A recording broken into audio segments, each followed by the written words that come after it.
So what does our artistry say about our discipleship journey? What artistry do we commit to as part of this community, and what does it say about us as a collective? In some ways, it has never been more difficult and yet easier to be an artist. Whether that's the visual or performing arts, the wide reach of education has given birth to a whole generation of people engaged in making music, doing graphic design, dancing, putting on shows, and yet you are one of the lucky few, if you truly can, make this your sole means of income. Pay the rent, electricity, water, Wi-Fi, and maybe even still manage to save for a holiday. So then what is the bloody point of it all? Why bother? Who wants to be poor all their life just for the sake of being an artist? Maybe it's a sick addiction to drama and being drawn to some internal, masochist, tortured, self-destructive artist lifestyle. Maybe our young people have been infected with the diseases of reality TV. And maybe they've given birth to the idea that you can become famous overnight without really ever having worked at it a day in your life, have no training whatsoever, and go on to have a decades-long successful career. Or maybe there's something profound about art. Maybe art fills the holes of an existential crisis and gives us reason to exist beyond how we're expected to fit into an economic equation that capitalism has laid out for us. And maybe art births transcendent moments where we're inspired. We feel the blood pump through our veins again. We are given the hope of a new day, and perhaps maybe, just maybe, despite the failings of humanity and humanity's selfishness that we struggle against, we think and pray and hope that maybe one day we might just overcome. And all of this could even be said from a secular perspective. So then, what does our discipleship journey have to offer us that makes artistry more worthwhile? It's tradition. It's in our rituals, it's in our liturgy, and it's in our hymnody. And I want to be really clear about using the word tradition, because often I think we can associate a word like tradition with ways of doing things that are outdated. Words like tradition or ritual grate up against a society that is obsessed with innovation and reinvention. We struggle to see value in doing something the same way that it has always been done. And the forces of capitalism, globalization, and individualism compel us to make things new again. Be original, reinvent. So there's something inherently challenging about choosing to be a part of an ever-unfolding story that goes back not just 2,000 years, but to the beginning of creation. So what's the point of tradition? What's the point of liturgy? What's the point of ritual? We often think of traditions as these dead things that need to be done away with, but anyone in the room who's done enough cultural studies can tell you that traditions are not stagnant in the same way that societies are not. They are constantly evolving and changing just as traditions are. Traditions do not exist in a vacuum. They live with us, and as they live with us, they are alive. So when we take up the bread and wine and do communion every now and then, we uphold a tradition, and it evolves and it changes with us. As new people are brought into the fold, as the Gentiles were, we multiply in our diversity and we enfold and we expand upon the Christian story. So traditions are a part of and a way of telling a story, and our artistry and our music are a part of telling that story. So then what do we want to do with that? Well, it probably doesn't need much contextualizing, but from very early on in creation, artistry, singing, and music all played a role in the lives of God's people. And there are whole books of the Old Testament dedicated to songs and poetry, as we see in Psalms and Song of Solomon. In the Psalms, we see one person's, maybe, depending on authorship, chronicling of the discipleship journey. And the human experience of struggling with sin, the mountaintop experiences that come with profound excitement of faith and victories, and the valleys and the feelings of the inexorable failure. And from this place, while contexts may differ on the base human level of experience, some of these things do not. I'm going for broad generalizations, but we all want for the same things. We all feel the same things at different times. We just have different ways of expressing them. And that is the beauty of artistry. Musicians for a long time have drawn upon the Bible as inspiration. My favorite book of the Bible happens to be Isaiah. I think the imagery is often beautiful and profound, and it frequently foretells the coming of Jesus. And it just so happens that George Handel, who was a composer during the Baroque period of music, which was about the 1600s, wrote an entire work called Messiah. And a portion of that work is drawn from Isaiah 40, which happens to be one of my favorite passages in Isaiah. And I'm going to sing a portion of it for you, because I did part of this piece when I was completing my Bachelor of Music. So it goes like this. Comfort ye, comfort ye, my people. Comfort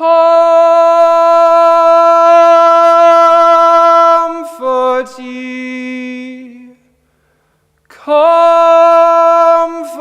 ye, my people, saith your God, saith your God.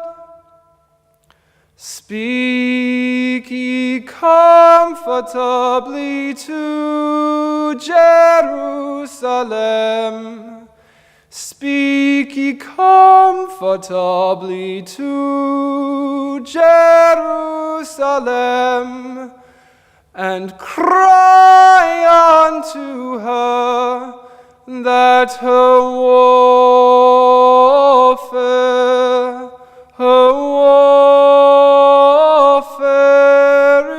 is accomplished, that her iniquity is pardoned, that her iniquity is pardoned. The voice of him that crieth in the wilderness, prepare ye the way of the Lord, make straight in the desert a highway for our God.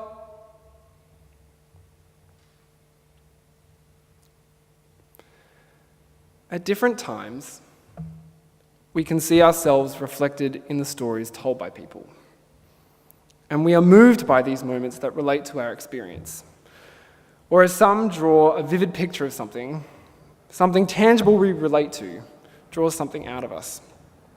Or a particular use of colours and textures that are placed on a canvas, or positions and lighting used in a studio when someone takes a photo. Something about these things can strike us. Or it's a certain collection of notes that are used, and we feel something reach down within us and draw something out. Art has great potential to be transcendent, to exist as though it has descended from heaven itself. It can be used for a political purpose, and sometimes that's a good thing, and sometimes that's a bad thing. Sometimes it has something profound to say. Sometimes it just exists because it does, unfortunately. Sometimes art is blatantly manipulative. Sometimes it's just there to be enjoyed, even if that's superficially. But then, if it's being enjoyed, doesn't that make it superficial? And all of these things look like and mean different things to each of us in the room. We're lucky when it comes to our faith because it gives us more of a framework to place things inside of, especially when it comes to art that we use to express our faith. And it's difficult to discuss these things without using cliches. And so it could be easy for us to hear it and just to roll our eyes. But I really, truly believe that as disciples of Jesus, we are in a unique position to use art to tell a life-changing story to people, or at the very least, to tell each other our own stories in an edifying way. And this is both a challenge and something to be beautiful found in artistry. We can sing songs like, where is it? It's not coming up. There it is. We can sing songs like, you make beautiful things, you make beautiful things out of the dust, and find something comforting and uplifting in the truth of what we see God do through creation, and yet be challenged by what it means to have sound theology in the songs that we sing. Do we want to tell a whole story in a song? Or do we want to pick a moment or an idea and focus in on that? Or do you want to pull a William Wilberforce and write one of the most well-known hymns there is in and outside of the church and managed to stuff a whole lot of good theology, beautiful imagery, and beautiful melody to boot. Amazing grace, how sweet the sound that saved a wretch like me. I once was lost, but now am found, was blind, but now I see. And all the same time, this is what is great about what we do as artists, because you never quite know what's going to strike a chord with people. You never know what it is in a song that will be a moment where music will touch someone in a way that it transcends their own human experience in that moment, and they're able to catch a glimpse of something that goes beyond that experience. And it's not describable with words, and it's just a feeling, and it's for them, and it's private, and it's all theirs. And doing any or all of these things is worthwhile, and it has value. Artists go through many challenges. As musicians who write music and lyrics, we consider a lot of things at once. Melody, beat, tempo, lyrics. What do the lyrics mean? The feel, the key. Oh, this key is good for women. This key is good for men and women. Oh, are those lyrics too vague? Does this melody suit a congregation, or is it too difficult to sing? Is this too fast? Oh, well, that's too slow. Oh, some people are really concerned with lyrics, while some people are just really concerned with melody. Well, the lyrics in that song are good, but the melody is really boring. The melody is good in that song, but the lyrics are bad theologically. Oh, yeah, but you get the meaning anyway. It's fine. Like, people get it. It's all good. Oh, okay, well, last time I sang that song at church, someone came up to me afterwards and complained about it. So when we do it this time, I'm just going to leave all the responsibility to you. So writing music comes with a whole set of challenges. And there's value in writing for yourself, and there's value in writing for a particular context. And there's also value in writing, there's also value in drawing upon a tradition. And for all these reasons, it's why I'm going to talk about the Civil Rights period and African American church music. So, before Bob Dylan, before Joan Baez, and before Phil Oakes, come on, there we go. There was Odetta. And Odetta was born December 31st, 1930. And she was the queen of American folk music, as stated by Reverend Dr. Martin Luther King Jr. And initially, she set out to be a singer in music theatre. And while out on tour, she fell in love with a young group of balladeers in San Francisco. And then she made the move over to folk music. In 1963, when the March on Washington took place, she sang, "Oh, freedom, oh, freedom, oh, freedom over me. And before I'd be a slave, I'd be buried in my grave. I'll go home to my Lord, and I'll be free."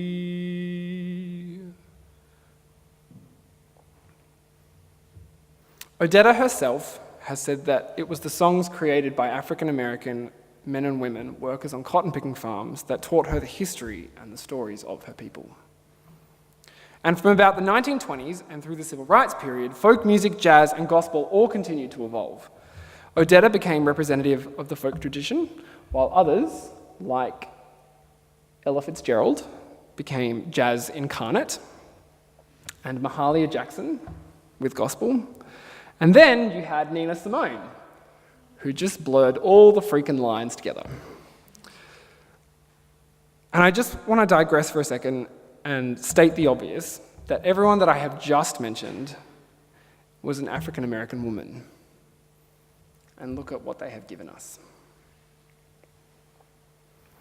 What you saw during this period was people creating completely new songs, like, "I wish I knew how it would feel to be free. singing of the sacred motive of freedom to the African American church and using the techniques belonging to jazz that they themselves created. To this day, I continue to marvel at what African American women, men and women, have been capable of creating under their continued systematic oppression at the hands of the state and the liberation they have wrought for themselves through the use of music. And then you also had the appropriation of songs and hymns written by old white men like William Wilberforce and written into new contexts. The incredible fusion of all kinds of music that took place during this period boils down to a couple of key components, and I'm going to use some jargon, but just go with me. The virtuosic technique of the Western classical tradition and the microtonality and emphasis on rhythm and groove that was brought over by the African people when they were originally traded as slaves. And this fusion finds its way into many elements of music, but it's most easily identifiable in jazz. This fusion of musical styles became emblematic of the solidarity that was being shared between groups that rose up during this period. The women's rights movement, the rights of African Americans, and the gay liberation movement. In the fusion of musical styles, we see the solidarity shared between causes and moments of God's kingdom break forth into the world as we let all else fall away and we are joined together in our common humanity, remembering that as my sisters and brothers are liberated, so too am I. From Jesus, we learn that the kingdom of God is in each of us, and we learn from him to see God in the face of the other, from the Sermon on the Mount to the Great Commission. Our artistry as Christians tells our story, and as we are telling that story, we are ringing in the kingdom.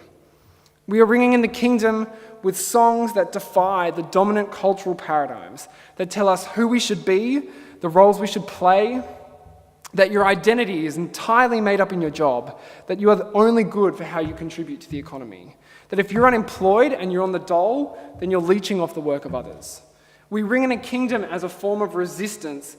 We are defiant against systems that subjugate people to slavery, where work doesn't pay a decent wage and where homes are unaffordable.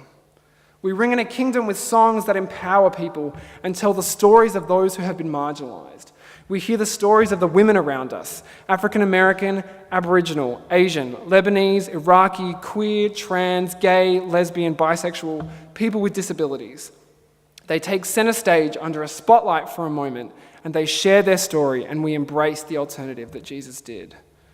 These are moments that art becomes transcendent for Christians, where our hope is renewed, we are lifted out of the gutters where our capitalist gears grind away, and instead we are reminded that a different world is possible. There is hope in God, and as there is hope in God, we can find hope in each other.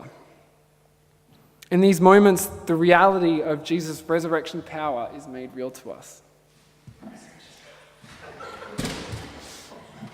It's a reference to a sermon last Sunday by a guest preacher. So to finish, I'm going to sing a song from the musical called The Colour Purple, based on the film, based on the book. Going to have some water first.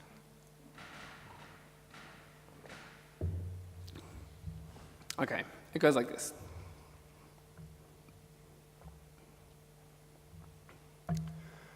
God is inside me and everyone else that was or ever will be. I came into this world with God, and when I finally looked inside, I found it. Just as close as my breath is to me. Rising like the sun is the hope that sets us free. Your heartbeat makes my heart beat when we share love. like a blade of corn, like a honey bee, like a waterfall, all a part of me, like the color purple. Where do it come from? Now my eyes are open. Look what God has done, and take a grain of love to make a mighty tree. Even the smallest voice can make a harmony, like a drop of water to keep the river high. There are miracles for you and I, like a blade of corn, like a honeybee, like a waterfall, all a part of me, like a drop of water to keep the river high. My eyes are open. Look what God has